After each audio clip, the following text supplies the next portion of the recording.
The Mercedes-Benz Interview Lounge. It's a pleasure to meet you. Pavia Rosati has a book out, which is so interesting, and the timing is perfect for Gandhi. It's called Travel North America and Avoid Being a Tourist, which is great advice. It's easier to say than actually do. So why did you want to write a book about, I think this is your second in this series, right? How to travel without being really touristy. Correct. So the first book that I wrote with Geraldine Gerba, who is my co-founder also, we have a travel website called Fathom. This is how we've always thought about travel and how we've done everything. The first book was called Travel Anywhere, parentheses, and Avoid Being a Tourist. And in this book, we were focused on North America. The timing ended up being right because this came out at a time when Americans really are staying local, when everybody around the world is actually staying local and really close to home. It's been this global phenomenon in travel that Italians are discovering Italy, the French are discovering France, and Americans are discovering America. Like you're doing, Gandhi. Yes, exactly. And it's beautiful. You know, we think when we need to travel that we need to go really far away. We need to be jet lagged. It doesn't count if I'm not in another part of the world. And that's really not true. You can travel. I usually live in New York City. I can hop on a subway and go to a neighborhood in Queens I've never been to. I'll hear a language I don't know. I'll eat foods that I don't know. And that can be a travel experience also. Elvis, to answer your question, the idea about why being a tourist or why you don't want to be a tourist, you want to be a traveler, it's more because it's a more open-minded mindset if you are a traveler than if you are a tourist. And that's what we really like to tap into. And I think you probably like to tap into that also. Oh, absolutely. You know, my friends get mad at me when we go to Paris or something. Oh, let's go to the Louvre. I'm like, I don't need to go to the Louvre. Right. I can go to Google. I can Google Mona Lisa. She's right there. Yes. I don't need to take a picture of the Mona Lisa. That's what gets me mad when I go to England, because I like to travel with someone who knows where we are and they know the good food, and they're like, oh, England, the food is disgusting. I'm like, but you're just not eating at the right places. You're eating at the tourist traps. Yeah. My rule of thumb is if the menu has pictures on it, don't go there. Right. Listen, I have a rule of thumb that if it's written in certain languages, don't go there because it's catering to a foreign audience by definition. Hey, so here's Gandhi in the middle of the Grand Canyon. Yeah. It's kind of good to do a few touristy things while you're there because that's how you experience it, right? There's nothing wrong with doing touristy things if you do them the right way. If you've never been to the Louvre is exquisite. If you like art, what a treasure of places. If you go to Rome and don't go to the Vatican, you really missed out. But there's a smarter way to do all of these touristy things. So maybe you go in the off hours when there are fewer people, so you can feel like you're enjoying it more and not being kind of pushed through with the equivalent of a double-decker bus full of people. So touristy things, a lot of them got to be that way because they're totally awesome. But it's the way that you experience them that can either be as a traveler or as a tourist. Wow. You know, in just a few hours, Gandhi's going to go 16,000 feet up into the air and fall into the Grand Canyon. That's that awe-inspiring thing you can do right here in the United States. You don't have to whip out your passport and fly over the Atlantic to find stuff like that. And you're also going through New Mexico on your road trip on your way to ultimately end up in Sequoia and Yosemite. New Mexico is like the hot air ballooning capital of America. Think about taking a hot air balloon ride up in the sky at the break of dawn. Come on, that's going to stay with you forever. Wow. There are so many experiences. So my question to you is, I go with a lot of the touristy things and I book through tour companies for safety reasons. So I think, okay, they know exactly where we're going to go. They know the terrain. They know what we're supposed to bring. They'll have doctors and medics and all the medicine that I need if I do this stuff. But when you do that, you're right. You do end up in these tourist traps and you do go to the places. So what is your advice for kind of staying safe and going off the beaten path a little bit? Because I want to do both. So what you're tapping into is why it's incredibly useful and smart to work with an expert. But if you work with a local expert, you're going to have a more intimate experience than if you work with somebody who has an office in every single country on earth, right? So the key is find a local fixer, find a local expert. And that's how you will have a quieter, more intimate experience and yet still be safe, which right now, more than ever, is a really important part of traveling, making sure that you're staying safe and that you know what the local rules are. Wow. You know, I know something about you. This is Pavia Rosati, by the way, if you're just listening in. Hi. Co-founder of Fathom Travel, right? And author of a new book, Travel North America and Avoid Being a Tourist. Now, we went on vacation, 3 weeks ago? How long ago was it? Yeah, something like that. I have something in common with Pavia. My bag is still packed from vacation. I haven't packed. And I think there's a wet swimsuit or two in there too. Oh, nice and moldy. I love it. You know what, Elvis? There are some things I just kind of never take them out of the suitcase. I hate unpacking so much.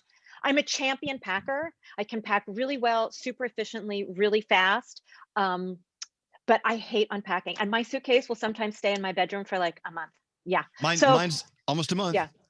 You should send me an email when you finally do it. Oh, it has to be this weekend because there are things in there I need for this weekend. So I'm forced. Also, you like sitting at the bulkhead seat in an airplane. I can't do it because I don't have anywhere to put my stuff underneath. Me too. Well, that's why when you get on a plane, you have a little go bag, right? If you're in a bulkhead seat, you only need to stow your bag during takeoff and landing. Right. So what you do is you put your essential thing, like the book I want to read, because they won't let you keep your phone on. So you keep the essential thing that you want to read, or the magazine, or a tissue, chapstick, your eye drops, whatever those essential things are. You pull that out of your bag, stow it, and then as soon as you have reached your cruising altitude and it's safe to unbuckle your seatbelt, you can take your bag down. But so bulkhead, yeah, it has more room, right? Bulkhead is business class on the cheap. Yeah, I mean, it was especially awesome before you had to pay for bulkhead seats. Now the airlines make you pay for a glass of water, so it's not as easy to call it business class for free, but it's certainly business class for much cheaper. More people, especially if you have long legs. Yeah, more people than ever before, Pavia, are wanting to get back out on the road and they want to travel. Yeah. We've been just bursting at the door to try to get out to hop in the car and go. And what Gandhi's doing for this next week and a half, we're all very, very, very jealous. Wait, I have a question. Can I ask you a question? Yeah. I heard that you like to go to the supermarket in all different locations that you travel. What's the coolest thing you found in a supermarket, like something different? All right, I'm going to confess something pretty dorky. So I like to bring things home that are really beautifully packaged. So if you open my fridge, it's like the United Nations of spices, right? Nice. I have jars and weird things and jellies. I have a papaya coconut jelly from Sri Lanka. My husband is like, this thing needs to start paying rent. Like, we've got to get rid of these things. But I'm like, this is a memory drawer for me. I'm a big laundry person. So anytime I go to Italy, I bring home like laundry detergent to hand wash my sweaters. The boys, I know you're sitting there rolling your eyes at this. This is such a dorky thing to do. So I sometimes will bring home laundry detergent, some things that they just smell better. Spices. So I'm in Portugal right now, and the thing to bring home are beautiful canned sardines and little tinned fish. They're super beautiful. They make great souvenirs, beautiful packaging.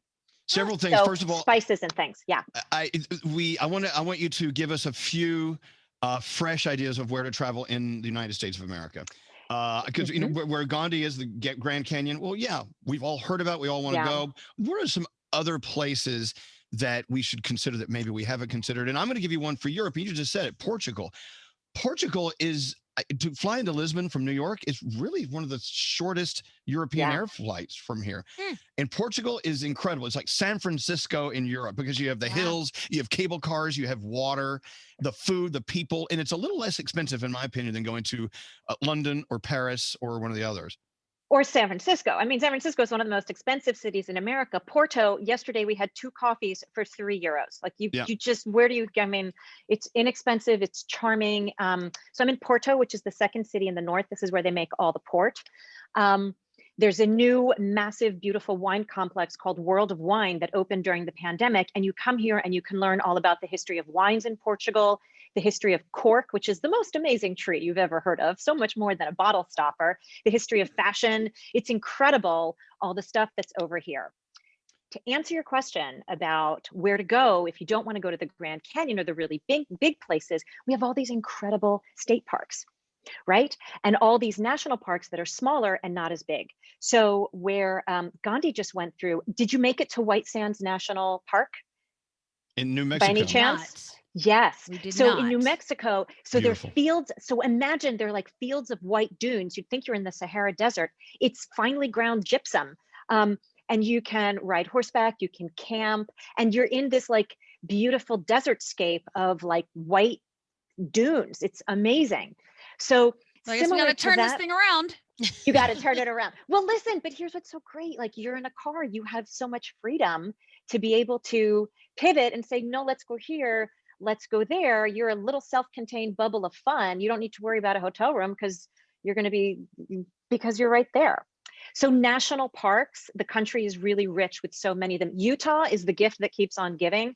I mean, it doesn't matter Yes. where scenic Route 12 in Utah is one of the most beautiful drives I've ever done. Yes, there's Bryce and there's Zion, there's all these things you've heard of. There's a park called Kodachrome State Park. Like it is because of all these incredible colors. And then in one of the parks, I don't remember which one, you kind of just turn right and in 2 miles you're in this incredible place. They have something called Ancestors Alley, where you can still see scratched into the rock the graffiti of who went through there, like Jeb in 1874. It's still there, the graffiti. Wow. Yeah. That's cool. Incredible. So there are billions of places to go in the United States, and you don't have to be, it doesn't have to be a big hot spot for tourists. Right. Go there, eat the local food, go to the local grocery store, buy the local stuff and take it home. This is all great information, and we're just scratching the surface, I can tell. So I can't wait to pick up your book, Travel North America, Avoid Being a Tourist, because we all need it now more than ever. And Pavia, it's great having you on our show today. Thank you. Your timing could not have been better. Well, thank you so much. Seriously. We have, in addition to the book, if I may, we have the website fathomaway.com. Oh, There's a wait, hold on. newsletter. I got to We're write this down. Let's write So this down. thank you. No, oh, that's very nice of you. Fathomaway.com, Okay. FATHOMAWAY.com. Our Instagram, we're Fathom Way to Go. We love when people tag Oh, their photos. Hold on. Travel Gotta with get this. Fathom. Okay. You're going so fast. Okay. Fathom, way to go. Okay. Fathom Way to Go. Yeah. And when people tag their photos, Travel with Fathom, we reshare them because we love to see and we get so much inspiration from where other people have been, because it's not just the travel experts who know where to go. It's the locals who find great things and share them that really helps us find and share great places all over the world. Oh my God, a splash of kava in your cocktail. Oh, that Fabulous. looks Oh, good. yeah. Wow, that looks delicious. Excellent. Pavia Rosati is with us. Thank you so much for your time and your Thank travel you. tips. Thank you And, all. traveling is learning. Learning is what we need to be doing more of. Getting out of our safe space and sometimes moving into someone else's safe space. Yep. That's where learning truly begins. Thank you, Pavia. Pavia, have a great day, okay? Thank you so much. Bye-bye, everyone. Bye-bye. Bye. The Mercedes-Benz Interview Lounge.